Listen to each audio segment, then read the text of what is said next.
big voices. Oh, rivulet, the rivulet must be strong and free. From the gentleman's club to the hospital, has to be something worth fighting for. Oh, Tasmania, the rivulet must be strong and free.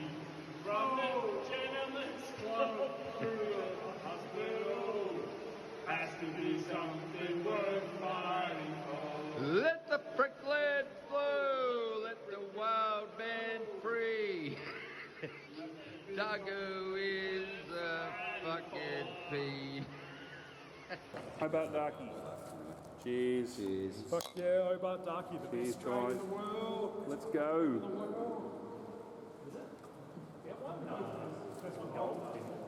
Gold? Drains can't win gold. What drugs are you on, mate? Beanz thinks drains can win gold. It's the first time I've ever actually done this with like other parts of the sugar, parts of the CaveClan. It's a good old man, I think.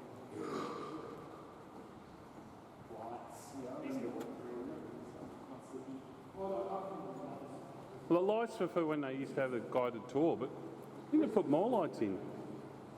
Oh, shit. So when they say the rivulet, is this the rivulet? Yeah, rivulet, yeah. It is. I looked that word up the other day, and you know what it said? What? It said, there were streams of sweat coming off Michael's firm buckets after he just had his way with green. That's what a rivulet is. I thought that was cock and balls, but it's, if you go around this way, What's your gap? it's a rat. There's a better. Oh, Hobart rivulet, the hardest heart. I couldn't keep to go in drains. Okay, so unfortunately our drain talk fell through. The person that we were going to do the drain talk with had some personal issues and ended up at the last minute having to pull out. Yeah, so as a fill-in, Green's going to tell a few stories, so you'll hear Green telling a few yarns about when he was in Hobart in 1999. Story of his mate Seahorse, and another story about Nomad.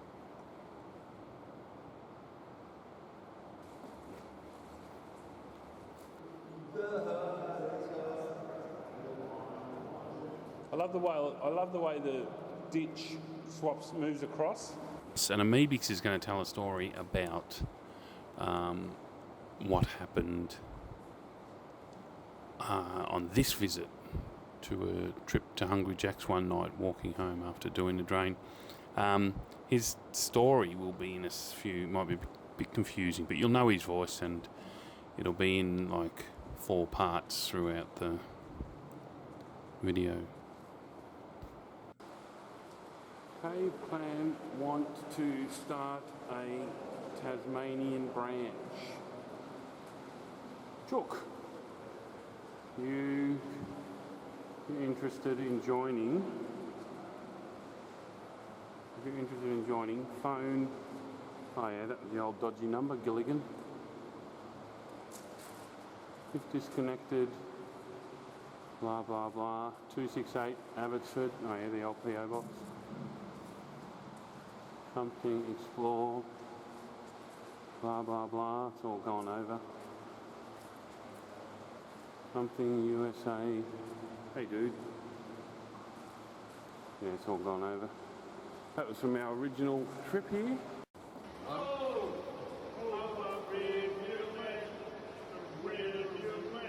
Must be strong and free. From the gentleman's club to the hospital, has to be something worth fighting for. Oh, Tasmania, the rivulet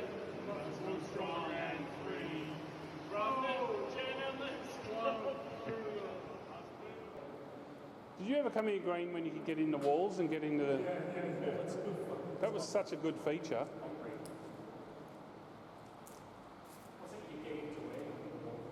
Well,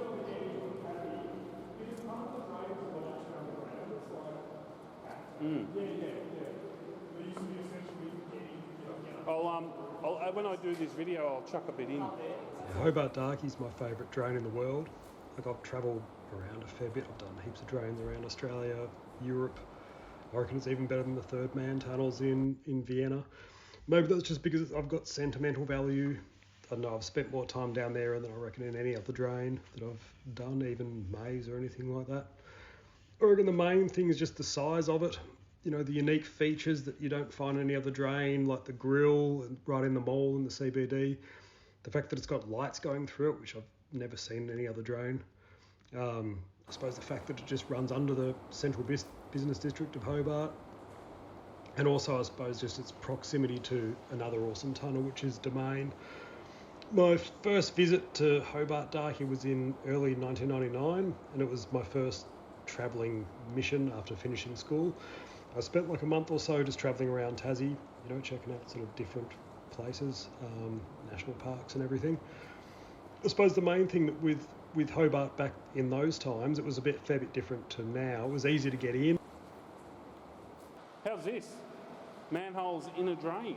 There was hardly any graffiti. It was sort of, you know, mainly just sort of chrome and black stuff that was mainly by like a local grab artist, Voda.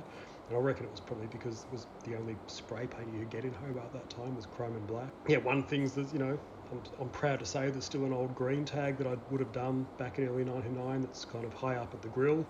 And that's still there these days, which is kind of cool. Every time I go to Hobart, I'm like pretty stoked that it's still there. I suppose some of my other memories of being down there at that time was one time, you know, seeing them run a tour through and chatting to the tour guide who was spun out that I was someone who spent heaps of my time exploring drains and stuff.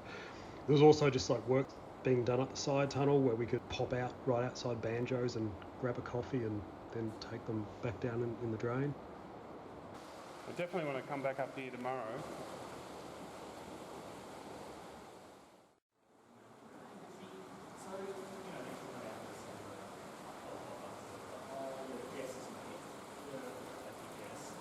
You're acting.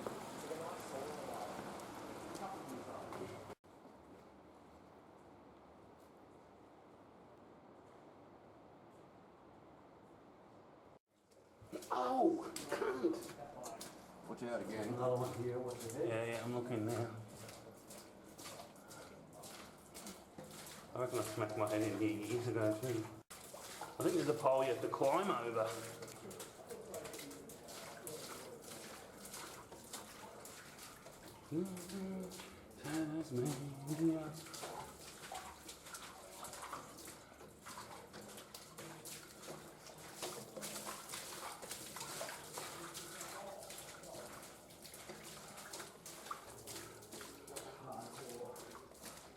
Well, when we did it, the thing was fucking blocked up with water.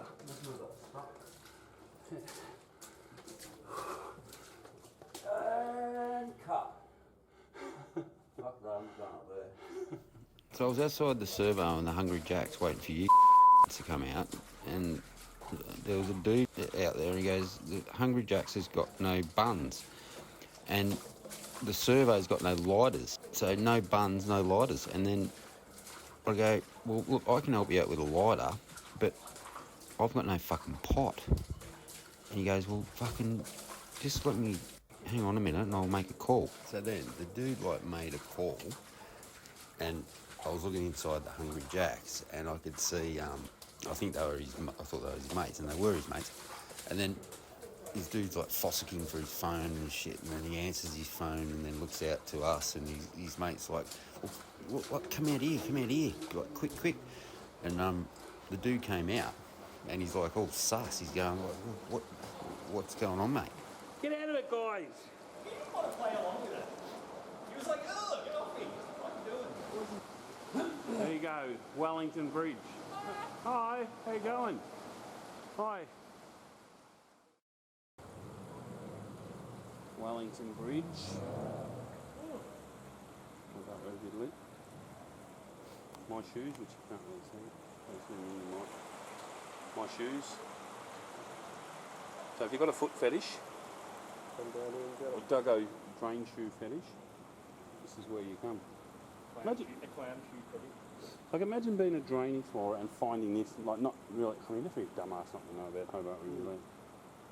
But even that looks cool, the way it splits, you're like, God, what's happening? It's like, oh, it's going to be a maze under there.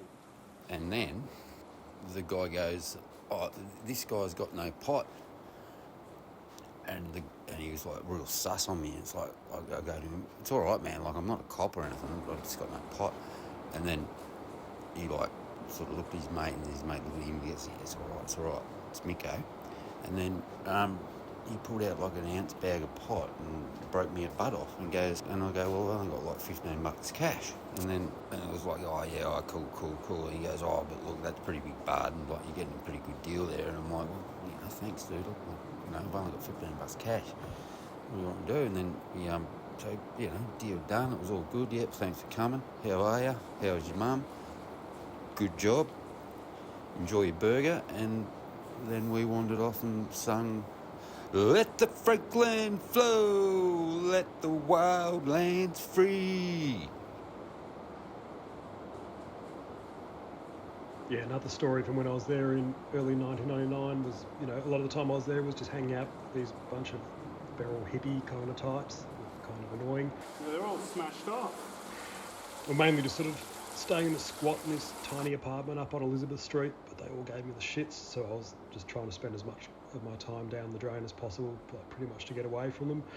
But this one guy that I was hanging out with that I really sort of got along with was this guy called Seahorse. It was this totally eccentric kind of hippie guy, you know, he used to wear a dress before it was a thing. But he was an awesome guy to hang out with, you know, really kind of fun. We used to just get pissed and fuck around and all that kind of stuff. But anyway, he's just like, I want to get away from these people too. So we basically just sort of moved camp to down in the darky and set up down there and just started sleeping down there. At that point, there was like an open section. Remember when insurance started going through the roof? I'm pretty sure that's why they stopped doing the tours in here. Yeah. Because of insurance. So they don't do it all anymore. No, they haven't done it for years. Sort of where the old former McDonald's air conditioning thing is at the moment, that always used to just be open. We used to have just campfires, and we'd take wood down, just have campfires and just hang out down there. But then this one afternoon, there was like a really big storm, and all these hippies kind of saw me and they were asking, oh, have you seen Seahorse? Have you seen Seahorse? You know, he went up the drain and we haven't kind of seen him, and it was all flooding and it was water pissing out of it. Everyone was super worried. We met some people filming up here and they had like death dressed up as death with a sickle. I got a photo of him somewhere. I was like, fuck, you know, I reckon he's been washed out. This is really bad. So really sort of stressed out. In the end, you know, he turned up really wet and soaked, and he seemed sort of really shaken and socked and shocked.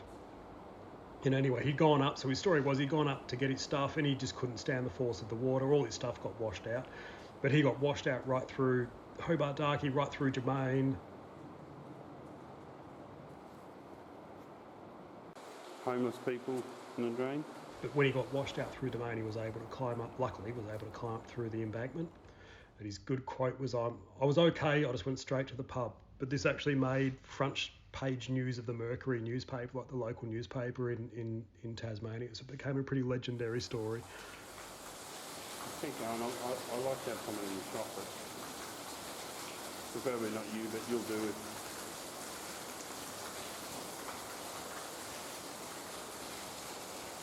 This is a type of shot like a current affair or whatever would steal off the internet news, like people walking through dreams. Yeah. Pretend to be looking at stuff.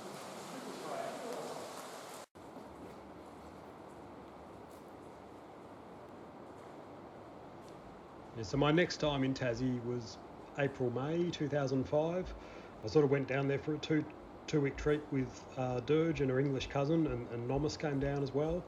I ended up staying 2 months. I think like Dirge and her cousin went back, and then me and Nomis just ended up hanging around. We were just doing like laps around Tassie. We just did countless laps. I can't even remember how many times we did all these laps around the island.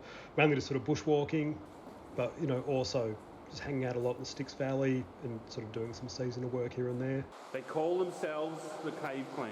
It's a waste to get your kicks, but crawling under a city in tunnels and drains seems only fit for cartoon characters. But some kids do it for fun, others because they've got nowhere else to go. They call themselves the CaveClan.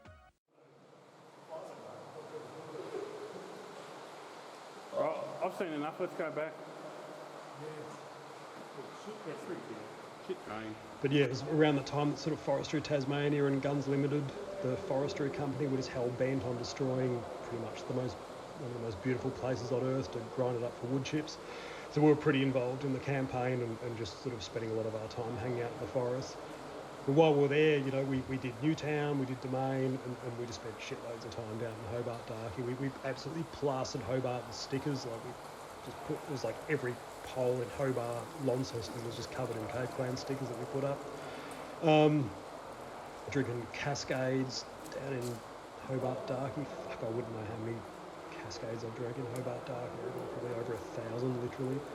But also we were just, you know, spending heaps of time we ended up just sleeping down there. Every time we were in Hobart, we had swags and we just drag our swags up the Darkie and just sort of sleep down there. Mainly on that flat walkway section that's kind of on that sweeping bend, you know, between the hospital and the grill. Sometimes sort of up past the grill as well. There was a couple of big spots up there. And it was an awesome place to sleep. Like, I just loved it, you know, just going to sleep, listening to the sound of the water, the echoes. And it was just a really good time, you know, it was awesome just hanging out with Nollis down there as well.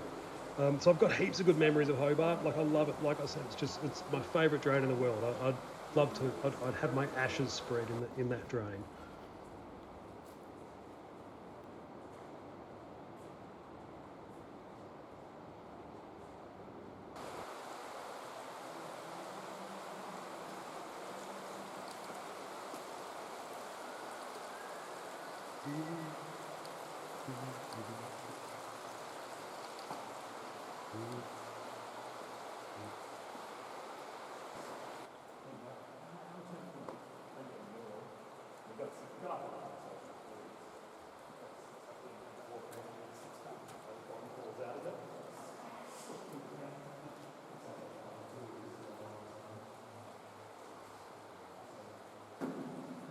You feel a change in the air?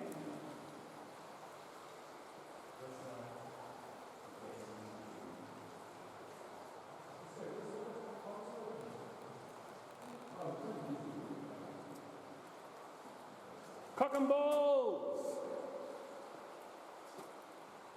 Good on ya. Nah, whatever your name is, nah. We have a cock and balls. Relax everyone, we have a cock and balls. Quite a good one too. You can just see the relief on the guys, they're like, thank fuck.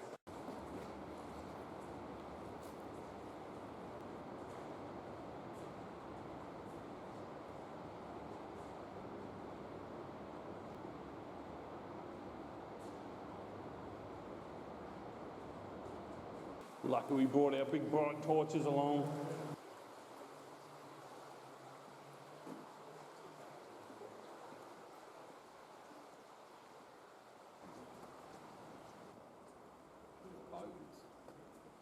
Yeah, hate it. Not interested in it.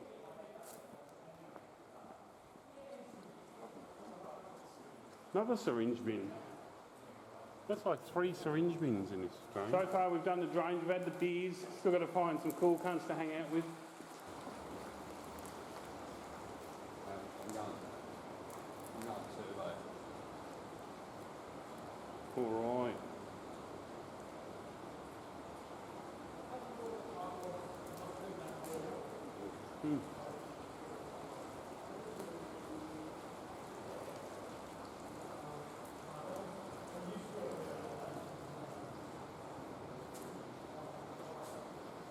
Imagine being a plumber. It's like you gotta, Yeah. come down here and hook up a.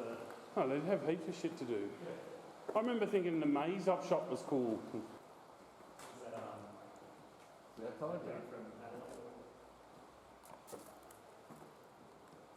Oh yeah, Jim's Urbex. Someone slashed you, mate. Belly Cave podcast.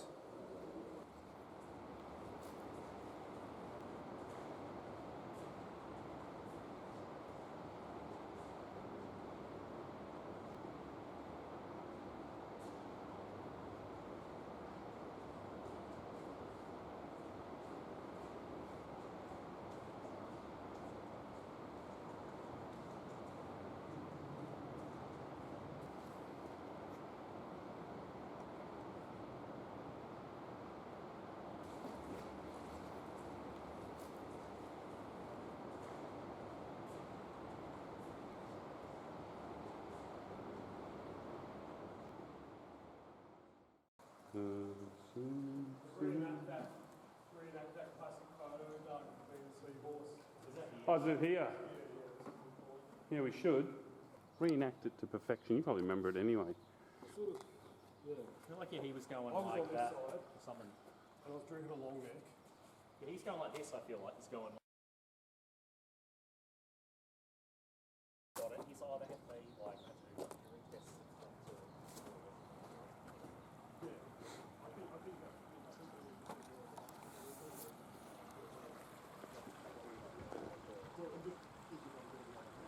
See, sorry to interrupt. See the dong pipe hanging out the wall? Yeah. That's what Wes split his head open on. Yeah. I won't go into details what we were doing. like a black It was at night time. It was at night time. He's running along. He just goes crack. It's only Leslie. Yep. Yep. And Wes is running along here, and he smacked into that. Fucking, it was a beauty. I don't know if he got stitches, but he probably needed them.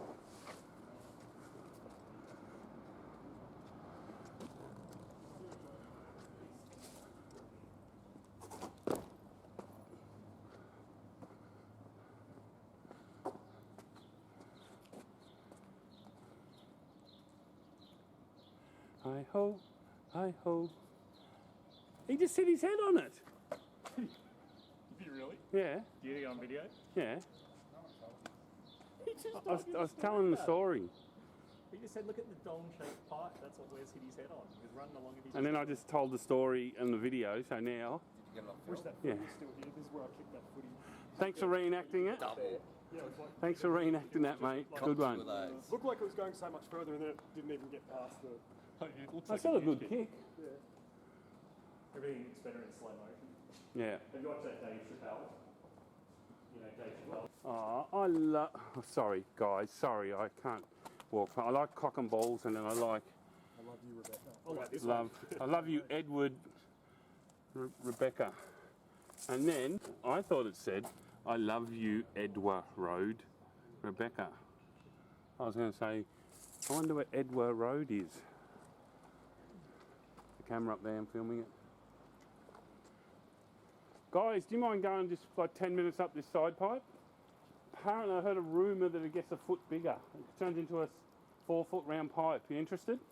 Yeah, that's one of those ones you go up and be like, fuck, it actually is really. There'd have to be something, yeah. Like an underpass, like a big triangular sandstone drain. Oh well. I just wanted to say thanks to Green for filling in on the drain talk with those really cool historical stories of Hobart. Thanks to Amebix for his yarn about his goings on at Hungry Jack's. Sorry that the guy that was going to do the drain talk, sorry that things didn't go well. Hope everything turns out alright, and yeah, there's still a couple of minutes to go, so enjoy the video. I miss Hobart Darkie already, as Green said. Definitely one of the best in the world. Cheers. That's cool. Yeah, it used to be bricked up when we first came in. Gilligan went up it last time. Yeah, well, you should go up and find out if there is anything put up there. You go up and I've got to film. I'll meet you up there. I've got to film. This is where we get out, by the way. Over here. Yeah, it goes back into a creek. Yeah, this is our exit.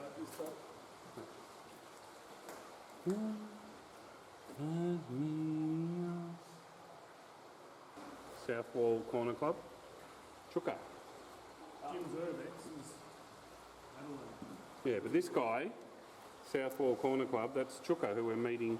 Oh, is it? Yeah, right. Yeah, okay. Chums August. Chums Urbex.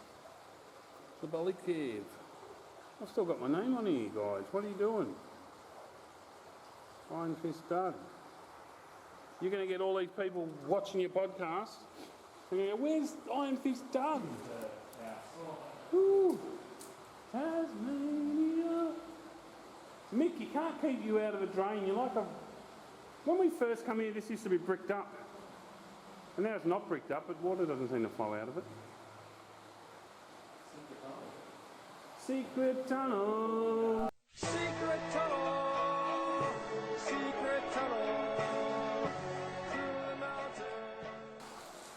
That's the end of the explorable part of Hobart, Darky. I'm sure someone's going to say, no, there's another side pipe just up a bit further. Oh, that's pretty cool. Oh, wow. That's a nice setup. All right, see ya.